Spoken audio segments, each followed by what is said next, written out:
Blessing Bethlehem family. Senang banget ada di sini. Saya selalu senang ada di hadirat Tuhan. Semuanya semangat, puji Tuhan.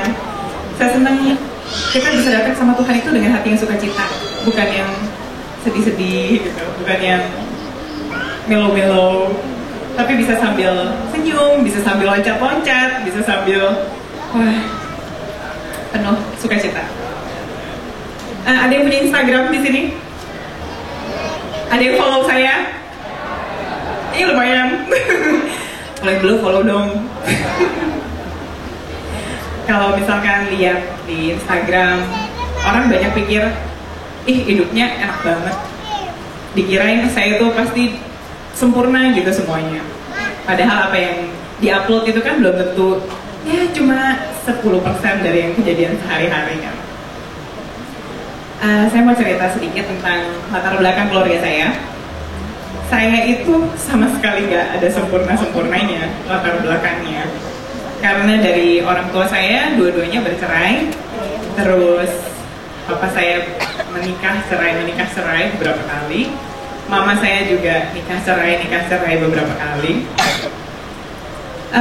Memang itu nggak bikin saya jadi anak yang bandel atau nakal atau pergaulan yang nggak benar gitu, enggak. Tapi setelah beranjak dewasa, terus mulai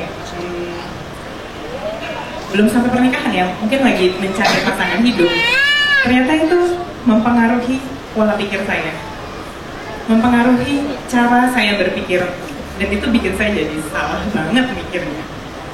Dulu itu saya penasaran kenapa ya orang itu cerai itu kenapa?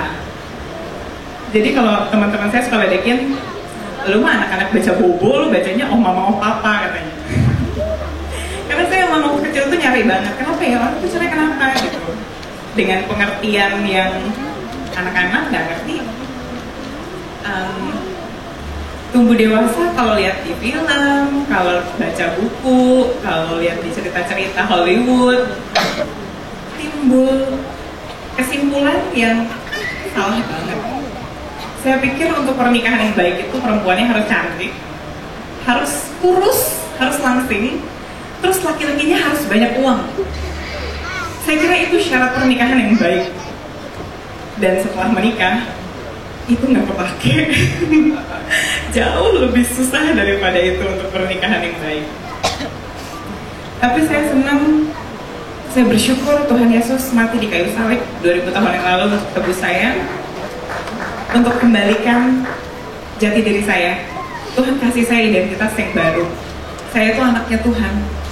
Karena mungkin kalau yang dari keluarga harmonis nggak ngerti, nggak bisa memposisikan pikiran saya gitu. Tapi karena ada latar belakang yang tidak membanggakan, itu bikin saya jadi punya nilai diri yang harusnya segini, jadi kurang daripada itu. Jadi waktu saya cari pasangan hidup dan saya ketemu keluarganya harmonis dan sempurna, saya mundur, saya takut karena saya nggak sempurna. Karena kok itu mama papanya akur banget, saya nggak bisa bilang, wah gila nyokap bokap gue sudah berapa kali gitu. Saya ingat orangnya tanya, mamanya tuh tanya, oh mama kamu berberapa? Segini, papa kamu berberapa? Segini. Bagus ya, bedanya 8 tahun. Terus saya pikir, bagus dari mana? Udah bisa juga dari dulu gitu. Ada hal-hal yang bikin apa ya? Saya nggak 100% nilainya. Padahal Tuhan nggak bilang identitas kamu itu berdasarkan latar belakang keluarga kamu, nggak dari apapun yang ada di belakang kamu. Tuhan itu kasih identitas yang baru, yang bersih, yang Tuhan bilang saya ini anaknya Tuhan. Dia itu mati buat saya, saking dia cintanya sama saya. Saya nggak pernah di film romantis apapun, nggak ada yang lebih romantis daripada itu. Mati di kayu salib karena dia cinta sama saya. I feel so loved. Saya merasa berharga banget. Tuhan aja mau mati buat saya. Singkat cerita, akhirnya saya ya ketemu laki-laki yang baik. Terus saya ikut kelas Prinareto. Lalu saya berharap di semua gereja diperlengkapi dengan kelas pranikah yang mau menikah gitu. Karena saya merasa itu nolong saya banget.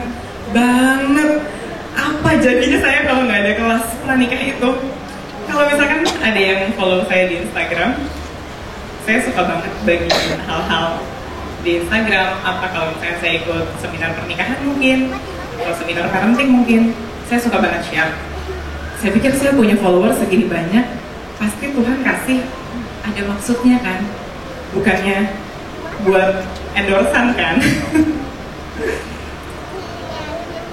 Jadi saya suka share apa yang saya ketahui. Saya rasa saya punya kewajiban untuk mengembalikan apa yang Tuhan kasih ke saya kasih lagi ke orang lain. Bukan karena saya lebih pintar, tapi lebih ke waktu saya dengar hal ini, saya merasa ini berguna ya buat saya. Siapa tahu ada yang baca, perlu, dan dia merasa ini berguna juga buat dia. Bahkan buat saya, kalau misalkan followers saya ada 962.000, kalaupun cuma ada 2 orang yang bilang itu ada gunanya buat dia, itu sepadan nilainya buat saya. Tuhan aja punya domba, cuma hilang 1, dicari lagi. Sejenis itulah analoginya. Kemudian saya menikah, saya tumbuh besar itu terbiasa jadi anak yang mandiri. Saya dari SMA udah cari uang sendiri, syuting, jadi model iklan, jadi model catwalk, terus main sinetron dulu awal-awal, pulang pagi. Saya terbiasa punya uang sendiri, punya penghasilan sendiri. Saya bisa berdiri di atas kaki saya sendiri, karena saya pikir jadi perempuan itu harus mandiri. Jadi perempuan itu nggak boleh bergantung sama laki-laki. Dulu saya pikir kalau nggak ada laki-laki juga saya bisa hidup. Hidup saya motonya begitu. Jadi begitu saya ikut kelas pranikah dan dibilang istri itu harus tunduk sama suaminya, saya kayak sambil petir gitu. Karena itu ide yang sangat berbeda sama apa yang saya ajarin ke diri saya sendiri. Sementara saya tumbuh, saya harus kuat, saya harus mandiri, saya harus bisa ini, bisa itu, ini. Gak perlu ini, gak perlu bergantung sama orang lain. Tiba-tiba ikut kelas, wow, harus tunduk sama suami, harus submit. Itu cukup, cukup panjang. Saya harus menyesuaikan diri bahwa, apa-apa harus yang suami saya senang. Bukannya cuma apa yang saya senang, bukan apa yang saya mau. Saya pikir dulu itu cari suami yang nurutin kita maunya apa, tapi ternyata enggak. Karena kalau kitanya menang, kitanya seneng, tapi suaminya nggak seneng, pernikahannya kalah. Karena kita satu tim. Kalau kita main sepak bola misalnya, bulu tangkis ganda, kita ada di pihak yang sama kan. Saya nggak bisa kalau dia buat salah, terus saya bilang, cepetan dong, gimana sih? Gini. Keburu ada serangan berikutnya, kita jadi miss yang serangan berikutnya lagi. Akhirnya kalah lagi. Gak bisa kan? Kita harus cepet-cepet. Oh yaudah salah, yaudah nggak apa-apa. Oke, langsung cepetan fokus sama yang sana. Kalau ada masalah, kita bisa menang karena kita cepat memaafkan. Karena kita nggak nyalahin terus. Lu sih tadi nggak kena, gimana sih? Bukannya cepetan dikit, makanya lain kali latihan dong yang benar, gini, olahraga dong gini. Akhirnya bolanya udah lewat lagi, udah lewat 100. Akhirnya pernikahannya kalah. Tapi kalau kita ada di sisi yang sama, oh ya udah ada masalah, nggak apa-apa, bikin salah, oke. Gimana caranya? Jangan yang berikutnya itu lewat lagi.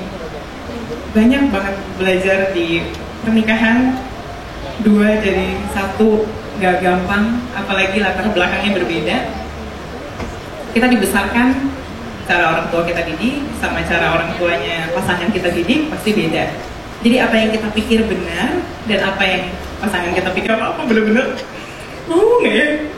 Saya pikir-pikir, ya ada karakter-karakter baik yang saya nggak lihat dari laki-laki lain, dari suami saya. Ya udah, di Tuhan nggak apa-apa. Kan harus pikirin kekurangannya dulu ya. Kalau kelebihan nerimanya gampang. Kalau kekurangan bisa dipikirin dulu sebelum kawin. Ingat ya yang belum kawin ya. Kekurangannya dulu harus melek. Apa aja nih? Bisa terima nggak? Kalau dia nggak akan pernah berubah seumur hidup dan bahkan tambah parah besok-besok, masih mau nggak sama dia? Kalau kira-kira nggak mau, jangan dikawinin. Save your your future. Karena seumur hidup lama banget. Jadi jangan merem gampang, yang penting kawin dulu, udahlah gini, jangan. Pikir dulu, mau nggak, bisa nggak gue terima, bisa nggak, dan lihat adanya kekurangannya apa lagi, ada lagi nggak. Karena itu nolong banget jalannya pernikahan di masa depan. Begitu udah jalan, ketemu lagi sama yang nyebelin, sikap-sikap yang nyebelin, terus kamu bisa bilang, oh ya, dulu gue udah bilang mau terima, dan gue udah terima, ya udah nggak apa-apa. Itu plus minus lah ya. Ada paket itu kadang-kadang ada ya yang nggak enaknya yang harus diambil juga. Tadi mau cerita apa ya sampai ngelantur ke sini? Oke, mintalah maka akan diberikan kepadamu. Carilah maka kamu akan mendapat. Apa sih maksudnya cari? Usaha. Kan minta cuma minta Tuhan, minta ini, minta itu. Selain minta harus cari. Mau kerjaan, masih datang interviewnya dong. Kalau enggak, misalnya saya ditawarin, mau nggak nih program ini talk show, tapi saya tidur di rumah, ya nggak dapat juga dikasih ke orang lain kan. Cari, jangan cuma diem sama minta tapi tidur di rumah. Apa yang kamu minta itu cari, usaha apa yang bisa dikerjain. Kamu ada di mana sekarang? Kita ada di titik ini, mau ke sini. Gimana caranya nyampe ke sana? Misalnya mau dari Kelapa Gading mau ke Blok M. Gimana caranya ya nyampe ke Blok M? Mungkin naik busway. Busway-nya naik dari mana ya? Dari sini. Oh, turunnya di mana ya? Oh, turunnya di sini. Kalau nggak punya visi mau kemana, kita nggak bisa kemana-mana. Atau nggak punya pendirian, teman ajakin, yuk mau ke Sunter nih, ya ikut. Ke Senayan nih, ikut deh. Padahal mau ke Blok M, tapi karena dia nggak jelas maunya apa, mau cari apa, jadinya terombang-ambing. Mungkin akhirnya bisa juga sampai ke Blok M, tapi berapa banyak waktu yang kebuang cuma-cuma, tenaga, uang, nggak karuan gitu, sia-sia semuanya, cuma karena kita nggak punya visi yang jelas kita mau kemana, apa maunya yang dicari itu apa. Terus yang ketiga, ketoklah maka kamu akan mendapat. Kalau misalnya nih, ini cuma bayangan aja, cuma imajinasi aja. Kita lagi tidur, terus misalnya punya temen sekamar lah ya gitu. Tidur, terus ada yang ngetok. Duh, ngantuk nih, siap sih. Mungkin kita balik tidur lagi. Tapi, diketok lagi. Tahu bodoh, ngantuk mau tidur. Gak berhenti. Apa sih, siapa? Akhirnya kita bukain pintunya. Kadang-kadang kita mesti kayak gitu juga. Ketok aja terus. Siapa tahu Tuhan bilang yaudah deh gue kasih aja gitu. Tapi kadang-kadang kita tawar hati dulu, nah udahlah nggak mau minta, udahlah nggak usah ini, nggak usah itu gitu. Padahal perlu sih ketok. Dan kalau kamu udah ketok, kok pintu nggak dibukain? Katanya kalau ketok pintunya dibukain buat kamu. Kok gue nggak buka-buka? Nggak dibukain pintu, kok jalannya nggak buka-buka? Mungkin itu waktunya kita lihat ulang yang kita ketok itu apa. Pintu bukan, jangan-jangan tembok diketokin, jadi nggak ada yang bukain. Kadang-kadang kita nggak perhatiin gitu, sibuk ngetok, padahal bukan ngetokin pintu, jadi gimana mau kebuka. Jadi ada hal-hal kayak gitu yang kita suka lewat gitu loh. Singkat cerita, pas anak saya umur 6 bulan, saya ditawarin program ini talk show. Ada yang suka nonton ini talk show.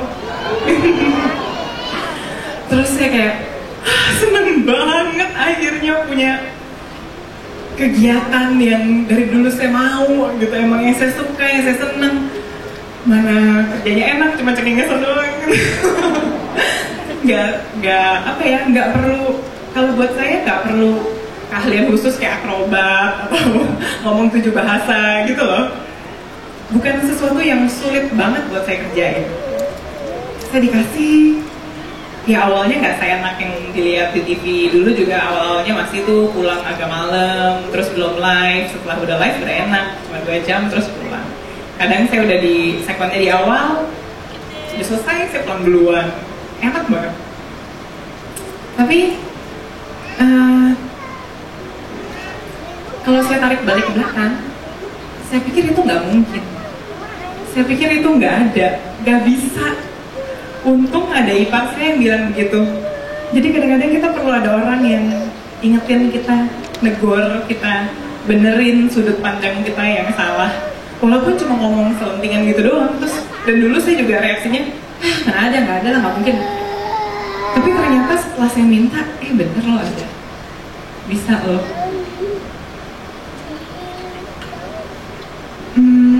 Waktu awal-awal di talk show itu, terus tiba-tiba bagus, semuanya bagus, terus jadi program tulang punggung di TV kita. Akhirnya ada jadi program bulan puasa, ada buat program sahur. Jadi kita mau jadi program sahur juga. Saya pikir, gimana caranya? Kita sore syuting 1 episode, malam syuting 1 episode. Jadi kalau ada sahur lagi jam 12 malam mesti standby, syuting lagi sampai jam 5 pagi. Which is kalau dari jam 5 pagi saya pulang, saya cuma numpang tidur doang. Siangnya saya bangun, saya mesti syuting lagi. Ini nggak bisa nih kayak gini. Anak saya juga baru umur 6 bulan waktu itu. Jadi saya bilang, saya nggak mau. Nggak bisa dong, ini kan kontraknya kamu udah ikut di sini. Saya kontrak kan buat yang ini, saya nggak bilang mau yang sahur gitu. Terus akhirnya sampai ya saya bilang aja sama ke bos-bos saya bilang, aduh mohon maaf, terima kasih buat kesempatannya, terima kasih buat kepercayaannya, tapi anak saya masih 6 bulan, saya nggak bisa kerja jamnya begitu. Jadi akhirnya dulu diganti tuh setiap kali sahur, kalau perhatian itu bukan saya, ada artis lain yang digantiin. Dulu sempat dibilang juga, nanti kalau dia bagus, gue terusin dia aja ya. Terus saya pikir, ya udah nggak apa-apa, karena saya emang nggak bisa, saya 6 bulan nggak bisa, mau gimana juga nggak bisa. Ya lu mau terusin dia, ya udahlah nggak apa-apa. Tapi kenyataannya waktu udah selesai, ya dia mah bagus aja. Tapi begitu yang program biasa lagi, balik lagi ke saya. Saya percaya rezeki itu nggak ketuker. Saya percaya nggak, kalau itu punya saya, kalau Tuhan bilang itu punya saya, nggak ada yang bisa ambil, nggak ada. Kalau semacam kita punya apa ya, bos kali ya, kan ada tuh orang ngedeketin bosnya biar kerjaan lancar atau nyeneng-nyenengin. Kalau bahasa syuting itu peres. Peres tuh ngomong manis-manis, bohong-bohong gitu, pepet siapa supaya karirnya bagus. Sebenarnya kita perlu kayak begitu tuh sama Tuhan, karena saya tahu semua Tuhan yang kasih. Saya tahu semuanya dari Tuhan. Saya nggak perlu pikirin yang remeh-remeh kayak di dunia, kayak yang ngedeketin siapa, pepet sana, pepet sini. Saya bahkan nggak khawatir kerjaan saya diambil orang, atau saya punya saingan yang dia bisa lebih bagus dari saya, atau jadi nge-kick saya out. Saya nggak pernah khawatir. Saya tahu yang kasih Tuhan kok. Saya tahu semuanya Tuhan kok yang kasih. Bukan hebatnya saya, bukan kuatnya saya.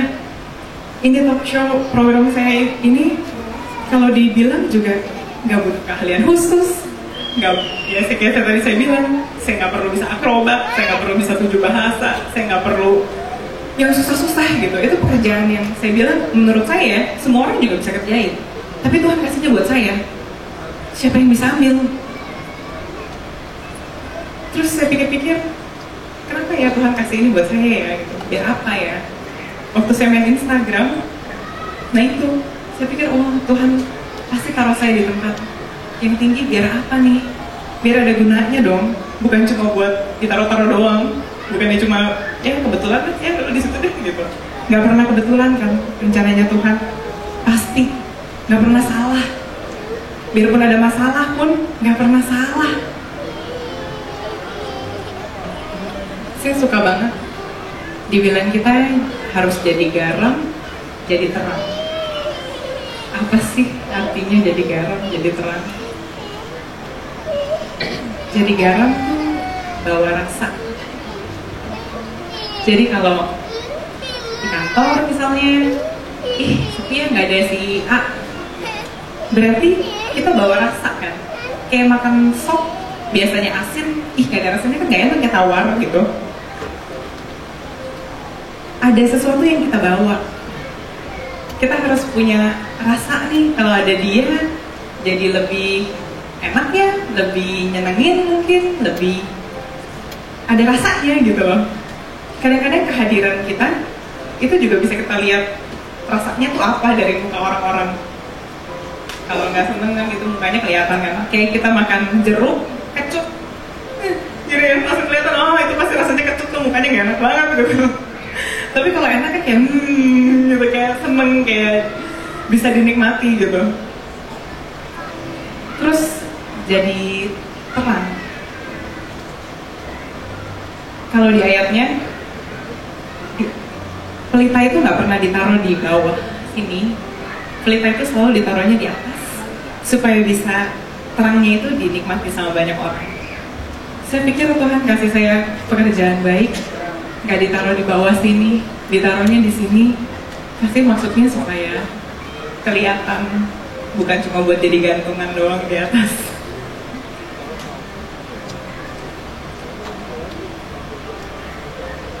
Kalau di perusahaan gitu misalnya, yang dipecat duluan itu pasti yang nggak bawa dampak buat perusahaannya. Jadi kita harus punya rasa, apa nih yang kita bisa kerjain, apa nih yang kita bisa lebih bagus lagi lakukan, apa nih ya biar kalau nggak ada kita tuh nih nggak bisa jalan kalau nggak ada kita, cuma kita yang bisa kerjain. Kadang-kadang rencana Tuhan itu kita nggak ngerti sih. Dulu waktu disuruh obey, disuruh taat, saya nggak ngerti, saya nggak pernah ngerti. Kenapa sih gue disuruh ini gitu, susah banget. Kenapa sih gitu. Tapi setelah saya kerjain, baru saya ngerti. Saya belajar bahwa firman Tuhan itu nggak akan bisa kita mengerti kalau kita nggak kerjain dulu. Kadang kan gini, udah tahu gue, udah tahu, tapi nggak dikerjain, tahu doang. Gue kuasa dulu ya bentar. Nggak akan jadi apa-apa. Kadang yang Tuhan suruh biar susah kerjain. Kalau istri misalnya tunduk sama suami, taat. Saya banyak dapat jawaban kayak gini, lu nggak tahu sih suami gue kayak apa. Aduh, tapi kan dia begini, dia begitu, dia begitu.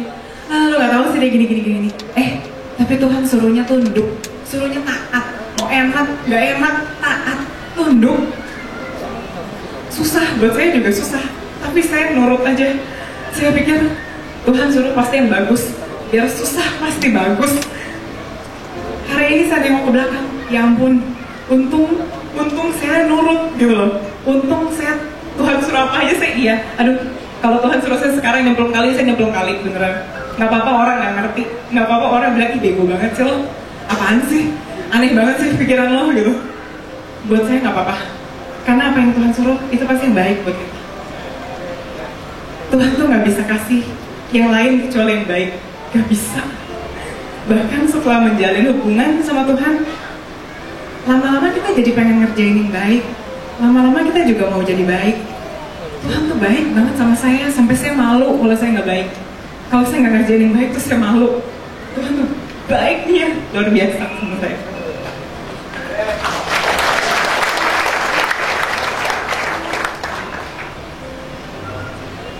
Jadi jangan lupa ya, harus minta, harus cari, usaha.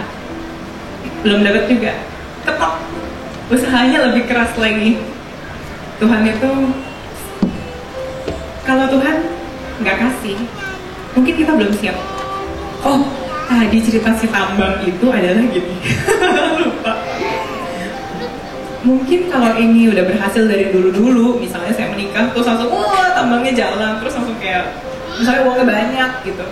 Mungkin karakter saya belum cukup kuat untuk punya sebanyak itu. Mungkin uang itu bisa ngancurin saya loh. Berapa banyak orang yang setelah dikasih uang malah jadi nggak karuan hidupnya. Bukannya malah tambah bagus atau jadi berguna, tapi malah jadi nggak karuanan gitu, ngancurin diri dia sendiri. Saya percaya kalau Tuhan belum kasih, saya belum mampu. Saya harus perbaiki diri saya lagi. Semacam cangkir teh. Kalau cangkirnya cuma segini, Tuhan kan punyanya banyak banget ya. Satu dunia juga Tuhan yang bikin. Tapi kalau Tuhan mau tuang banget, tapi tempatnya cuma segini, muatnya ya cuma segini. Sisanya tumpah awur-awuran gak jelas jadi apa. Jadi kalau kita maunya banyak, ini harus di stretch, jadi digedein lagi, dan rasanya nggak enak. Tapi kalau kamu mau hal-hal yang besar, kita harus siap dibentuk sama Tuhan. Kayak kalau kita bentuknya gini, Tuhan maunya gini, ini kan dari sini ke sini, rasanya nggak enaknya bukan main. Karena saya maunya di sini, Tuhan bilang ke sini, gitu. Tapi begitu udah ke sini, udah jadi, oh, gitu maksudnya Tuhan maunya. Baru kita ngerti, oh, supaya bisa begini nih, supaya kita bisa jadi kayak gini nih ternyata. Tapi harus nurut dulu Tuhan nyuruhnya apa, yang susah-susah itu. Karena kalau yang mungkin kalau kita tetap begini suka-suka ke sana, nggak ketemu yang Tuhan mau kasih ke kita. Yang Tuhan tuh punya banyak hal yang luar biasa, semuanya tuh Tuhan mau kasih.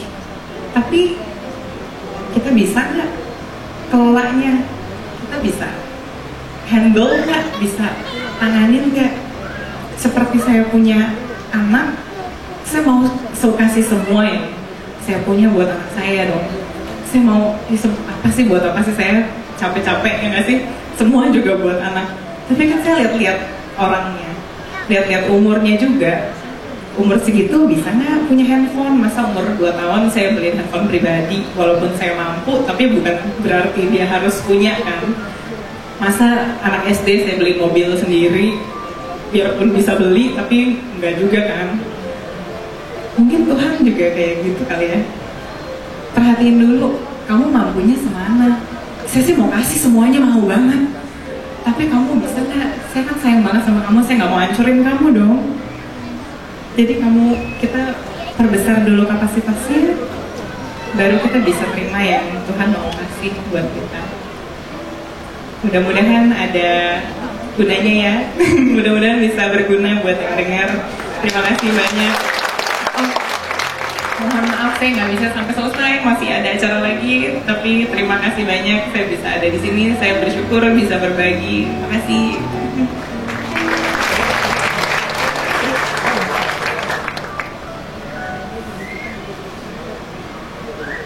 Shalom Bapak Ibu, masih antusias? Beri kemuliaan buat Tuhan kita yang terbaik. Ya, sekali lagi Ibu Maya, kami atas nama Penata Layan Sore dan nama Bapak Tuhan, kami terima kasih. Kiranya Tuhan Yesus memberkati Ibu dan keluarga. Baik, kita akan melihat pengumuman di slide. Lanjut Om, terus. Hai guys. Bukan Om, langsung aja Om, langsung aja.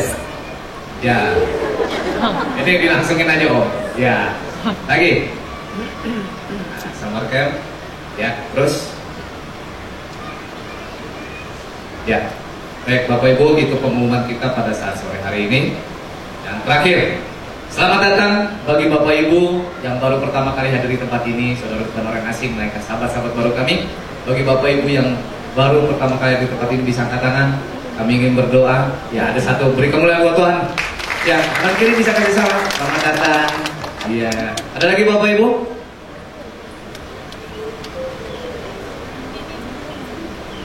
Ya, baik sidang jemaat Tuhan, mari kita bangkit berdiri. Kita persiapkan hati dan pikir kita untuk mendengar firman Tuhan. Buat sahabat kita yang baru pertama kali hadir, kami undang untuk maju ke depan. Hamba-hamba Tuhan, para penata yang bisa melayani. Tuhan Yesus memberkati. Dari Bapak Ibu sahabat bangkit berdiri. Kita persiapkan hidup kita, hati kita untuk mendengar firman Tuhan pada malam hari ini. Dan setiap kita hidup di dalam Tuhan, ada janji-janji Tuhan yang pasti, janji Tuhan yang selalu nyata dalam hidup kita. Terima kasih Tuhan, terima kasih Tuhan.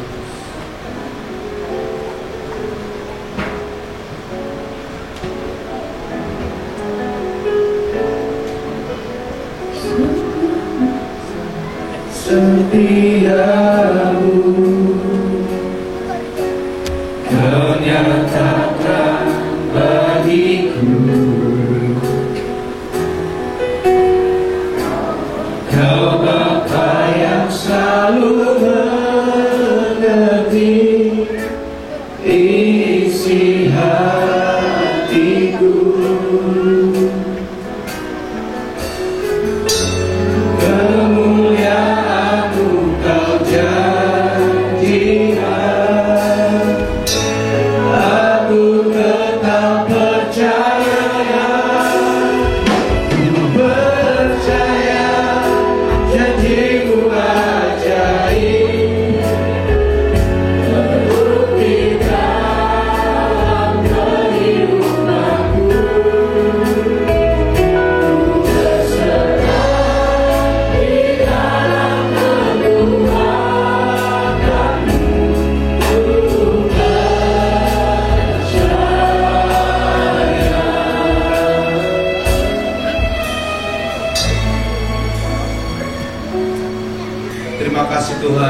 kesaksian yang sangat luar biasa.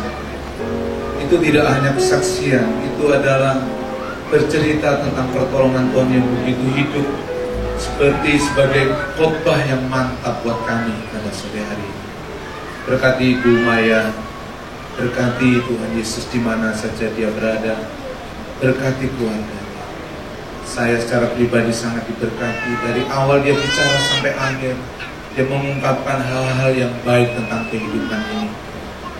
Sebentar hamba menyampaikan isi hatimu sebelum hamba berdoa buat jemaat. Biar 10-15 menit ini juga menjadi lanjutan daripada kesaksian Ibu Maya. Tuhan berkati hamba-Mu ya Roh Kudus. Hamba tidak berbicara dengan kekuatan hamba, tapi karena Engkau yang berbicara kepada kami. Dalam nama Tuhan Yesus. Amin. Amin. Silakan duduk. Salam. Puji Tuhan. Sebelum kita pulang, ya tentunya kita dengar khotbah dulu beberapa menit ke depan. Tapi mungkin tadi Pak Budi karena diburu-buru mungkin saya juga ngerti ya. Tapi Rebo besok itu BBI itu hari ulang tahun ke-33. Jadi siapa yang kaum wanita, angkat tangan kaum wanita ya, diundang besok hari Rabu jam 6 sore.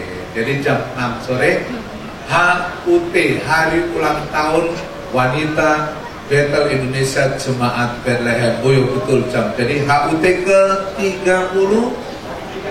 Oh, 33. Ya udah tua juga ya. Ya saya pikir baru ya. Jadi hari Rabu ya, tolong kaum wanita bisa hadir ya. Karena itu hari perayaan ulang tahun baru Rabu besok ya, sudah minggu besok sudah tidak ada pengumuman itu. Oke, mari kita buka. Saya akan khotbah dengan judul Rencana Tuhan Tidak Pernah Gagal. Tidak ada rencana Tuhan yang gagal.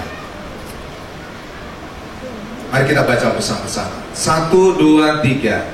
Tidak ada rencana Tuhan yang gagal. Baca dong sekali lagi. 1, 2, 3. Tidak ada rencana Tuhan yang gagal. Karena waktu saya pendek, padahal saya persiapkan khotbah bisa 1 jam. Karena 11 halaman. Betul? Berapa halaman deh itu? 11 atau berapa di situ kan bisa dilihat. Materi saya berapa halaman? Nah, untuk itu saya sekarang dalam bentuk narasi saja, cerita. Tapi ayat ini mari kita baca dulu. Sudah itu saya ungkapkan cerita supaya cepat dan sesuai dengan hati Tuhan. Saya mau berdoa ke saudara supaya cerita